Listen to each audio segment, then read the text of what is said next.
Good morning, guys. This is Uche, Joku Sneaker Principal, and I'm sitting here drinking some water. It's about 5:24, and getting ready to go to the gym. But I decided that I would stop first and make a video. I've realized that creating content is so hard to do, especially when you're so busy and there's so much going on during the day. So I've been struggling to find a time to be able to sit down and talk to you. I've been doing a lot of writing, and I think that's has been the easiest way for me to communicate some thoughts, some ideas.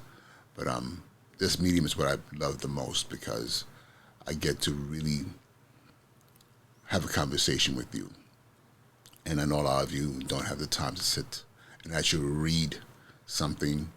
Let's be honest here, we're no longer a society of readers, at least not in the sense that we were even just a few years ago. So I will always write. But if I want to get my message out to people, I have to live on the, at least live part time on the platform or on the mediums that most connects to people, and it's video. So yeah, I will do that, or at least try my best to do that more often. But yeah, before I begin to share my idea for this morning, please indulge yourself in water every morning when you wake up. A lot of us don't realize how much water that we don't drink. Then what we end up doing is we get into these binges of these water binges where for a few days, for a few weeks, we carry water jugs with us all the time until we don't, until then we realize, I'm cramping up, or my digestion is not as it should be. So then you start drinking water again. Water should be something that you're doing consistently because again, at the end of the day, we are made up of majority water. Our cells, our skin, everything that makes us who we are as human beings, our whole entire, you know, situation is based on water.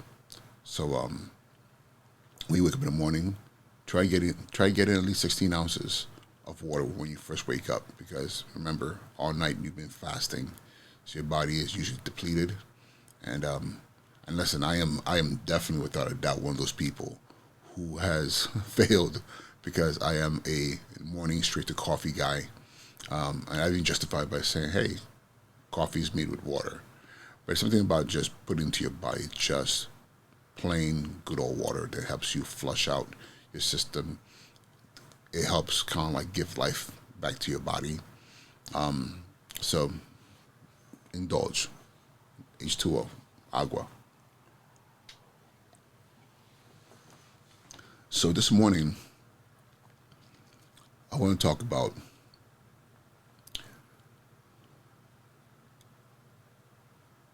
I'm trying to frame this in a way that makes the most sense. As an educator, I know, and I hope that we know as educators, what is it that we are called to do.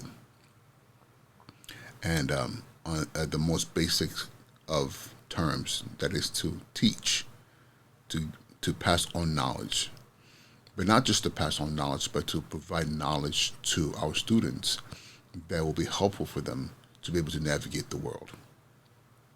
So we teach our children how to read because you need to read to be able to navigate through the world. We teach our children, our students mathematics because the basic arithmetic is necessary to be able to navigate the world. We teach them history because by teaching history, they have a context of why things are the way they are. So again, they can navigate the world. We teach them science because we want them to be able to make sense of the natural world, whether it's through biology, chemistry, physics, astronomy, like to be able to understand why their place in the world and how they function in it, in the material world itself, beyond the emotions of it all.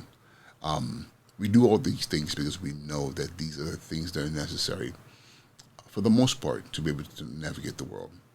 Are they all necessary at the same time? We know that's not true.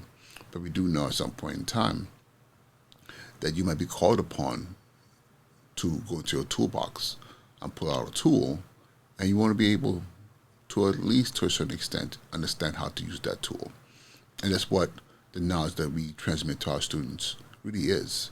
There are tools in the toolbox that allows you to navigate the world, or at least gives you the resources or the foundational resources that you will need to navigate the world. And that makes sense to me. However, there's another space in which, as an educator, I'm always asking myself, what is the end result of all this? What is it that I want of my students, or I pray or hope for my students to be able to truly do with all the information that we give them? And that's something that I feel like we're not allowed to really engage in conversations about. You know, we talk about student performances on standardized tests. We talk about student attendance. We talk about all these things that are data points that society says are the conditions, when optimized, that tells you whether or not you have a good school. And they're necessary. Students need to be in school, because if you're not in school, you're not getting the knowledge. We need to be able to measure whether or not a child is performing, let me take that back. Performing, yes, but however, that that child is actually able to utilize what they're being taught. Like there's understanding there. If you tell a child 1 + 1, and they say 2, that could just be based on rote memorization. You keep saying 1 + 1 over and over again is 2, then guess what happens? That's the answer, right? But the question of why is 1 + 1 2 shows understanding. So if they're in a space where they have to make calculations, they know the primary laws, the math facts that results in the answer that they're getting. These are very, very important. But it's also something else that's very important, that educators, schools, society, community, parents, even students themselves need to understand. I came across a video, and this video, it talked about how we live in a space that's likened onto modern slavery. And it said in the morning you get up, typically you get up in the morning to go to work. And you're at work from, typically sun up to sundown, or something within that time frame, in, let's say 8 hours. If you're working overtime, that like a lot of people do and need and seek after, then you might be working 10 to 12 hours out of your 24-hour day.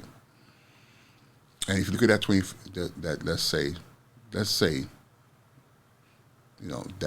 10 to 12 hours, let's say 12 hours, because you're you need that extra money, or maybe even including your commute, 12 hours. That's half of your day, just working. And when we talk about working, we're talking about, accomplishing a task for money, that often is repetitive from the moment you get to work and the moment you leave work. But if you include your time up in the morning and then your commute, that is all part of it, because you have to wake up at a certain time. Then you go through your daily routines, whether it's, going for exercise, showering, getting dressed, coffee, whatever it is. You get into your car, or you take public transportation to make it to this place by a certain time. So you have to wake up at a certain time to get there by a certain time. Then when you get there, you clock in and you commence to work. As you're working, someone's watching you. Someone is assessing your performance. And you know that while you're there, you have limits to what you can do in that space, because that time now does not belong to you. It belongs to your employer.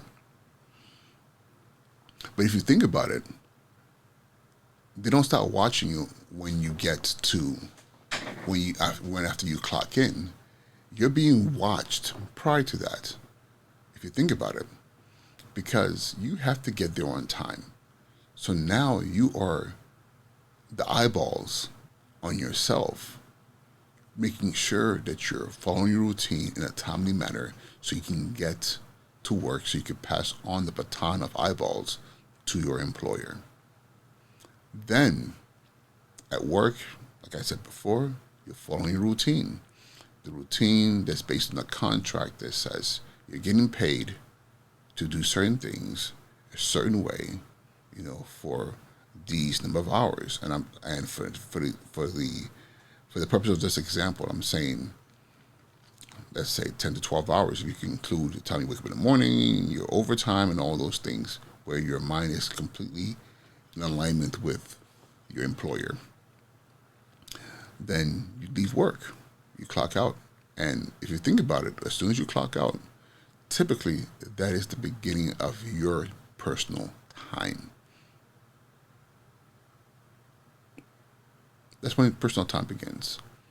So you've given up from the time you've woken up, and that's to say if you're working the typical day shift, from the moment you woke up, some people might even say arguably from the moment you went to sleep, because a lot of us are trying to get to bed by a certain time so we can wake up by a certain time to get to work on time. So the moment that you say, hey, I got to get to bed to go to work, now that time no longer belongs to you. Technically, it belongs to your employer. So that means you're under control from the moment you go to sleep. So sleep is not even really yours, because you have to regulate the sleep or amount of sleep you get to make sure you get up at a certain time to go through your morning routine, to commute to work the day, and then your first moment of freedom, technically speaking, is when you clock out and you walk out of that building and you're in your car. But is it? Because now you have to now determine, what am I doing next? And typically what you're doing next, in some way, shape, or form, is linked back to what you just clocked out from. Because now you have to maybe go pick up the kids, get home, make dinner, or maybe if you're single, you are saying, oh, I have to go blow off some steam. So you go to happy hour, or you go grocery shopping, or whatever it is to relax you from the day that you've had. But how much time do you have now from the moment you clock out? Let's say you're done at let's say for sake of argument, 5 o'clock. Let's say you have to commute an hour, maybe 45 minutes, maybe 30 minutes. Okay? That commute to wherever you're going so you can unwind, technically is still tied into the day that you had. Because you have to leave the vicinity of where you work to end up in a place where you are completely disconnected from the work, at least physically. The commute home is still part of the job. I know the things I'm saying is making people feel very uncomfortable, or even feeling like, why are you doing this right now? This is not what I want to hear. I don't want to hear that my life or my day is so completely tied in to the company that I work for, or the job, or wherever it is. Some of you will I'm pretty sure with all sincerity will say, I love my job. I had the best job in the world. And that's fair. Like, I love my work. I love my work.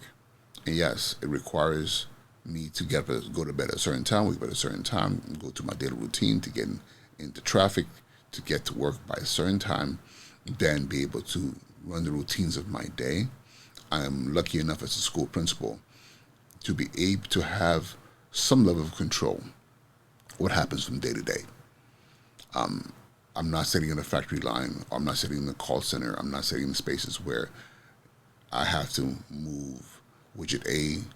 I have to move a widget from point A to point B, or here's a list of calls you have to make. I don't have to do that. in some capacity, those things, there are things during the day that are routine that have to be done.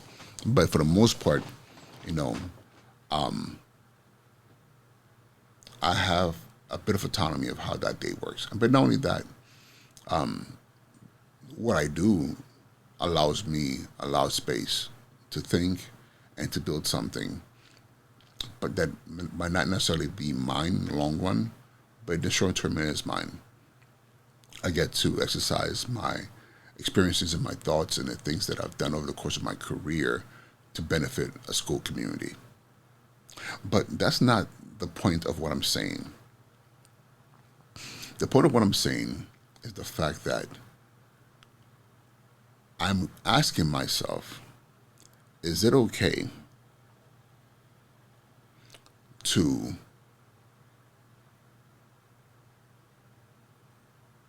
for all intents and purposes, replicate or create my replacement in this cycle that I just described? What do I mean by that? We have children, students in our schools every single day. And I often ask myself, the education that they're being provided, the tools that they're being provided, is it okay that it's only for the purpose of them mimicking or or being prepared to replace us in this cycle in which their lives are kind of hinged around a job?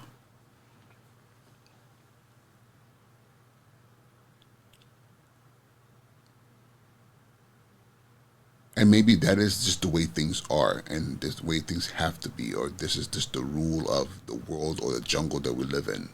But I always wonder what happens, or what would happen if part of our children's education was connected to finding a purpose that is not linked to a job, but linked to their life's work.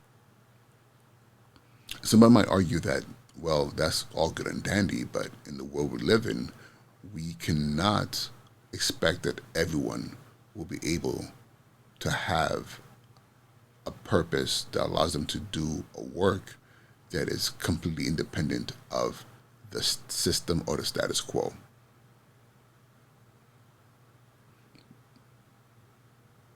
But what if? What if we created more artists? What if we created more writers and thinkers? What if we created more scientists? But even more so, what if we created a generation of young people or adults that are so tied in to figuring out the world? Not just working for a company that creates more billionaires or make the billionaires even richer, but create young people or a generation of adults who are making the world richer. Like once upon a time when we had people who literally spent their days working on a craft, working on something that was uniquely theirs. So whether it is you are a leather worker and you're making beautiful art, leather pieces, whether if you're a sculptor or you are a healer, and you notice I said not a doctor that is tied into a system, but a healer, someone who understands the world, herbs, you know, and understands the body on a level that is more. I don't want to say Western. I don't want to say less Western, but I guess that's what I'm saying.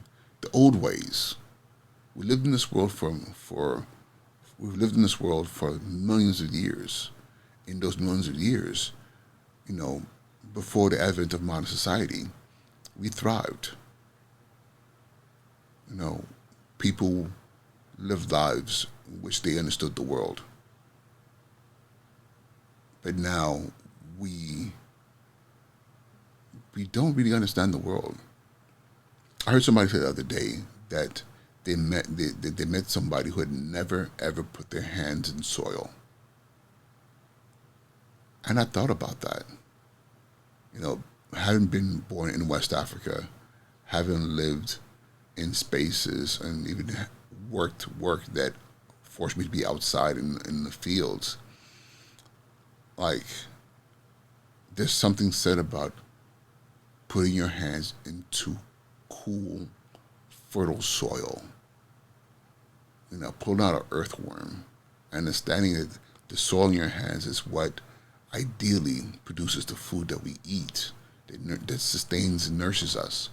If the cow eats the grass and that soil we grow vegetables and fruits off of, like literally the earth itself is, I mean, it's why we call it Mother Earth, right? But that understanding, that connecting, is something that a lot of us don't even know or even recognize. How many people out there have an apple, and that apple is literally, you know, a thing that is so foreign to their understanding of the world. You know, and what I mean by that is that apple, when you take them into an orchard and you show them how that seed becomes a tree and the time it takes and it being picked, and you know, and some of the apples might have worms that have burrowed through it or whatever it may be. They are so confused because apple to them is something that they go to a store and they purchase a bag of, and that's the extent of the life cycle of an apple for them. Market to their table. That's it. Nothing beyond that. But what if what how we educate our children is showing them the full cycle, how it all connects, so they can plant their own apples, they can have their own gardens, so they don't have to go into the market to get organic fruit, so they understand what they're putting into their bodies. I know now I'm starting to run off on a tangent, but my brain is going everywhere. But the point of what I'm saying this today is, how are we really preparing our children for the world? And if we're preparing for the world, are we preparing them to join the cycle of I wake up in the morning, no, I'm sorry, I go to bed at night for the purpose of getting up in time to get to work so I don't get fired. So sleep becomes regulated by a time I have to get up in the morning so that I can jump in traffic, sit in traffic to get to a place that I have to clock in by a certain time, make sure that I mind my P's and Q's for 8 to 10, sometimes 12 hours if I'm working overtime, so that then I can get out, get in my car, and commute back to the vicinity of what I consider my freedom, you know, to salvage the few hours left in the day to do it all over again the next day. Some people call that modern slavery because at the end of the day you have very little control of yourself, your space, your life. And some people just say, hey, that's life. But I want more for our kids. I want more for my children. You know, what I described is pretty much my typical day, but I have the benefit of being in a position within the system that allows me a little bit of freedom. But we should want way more for our children. We should want a society where it's not about your job, but your life's work, what you're contributing to society.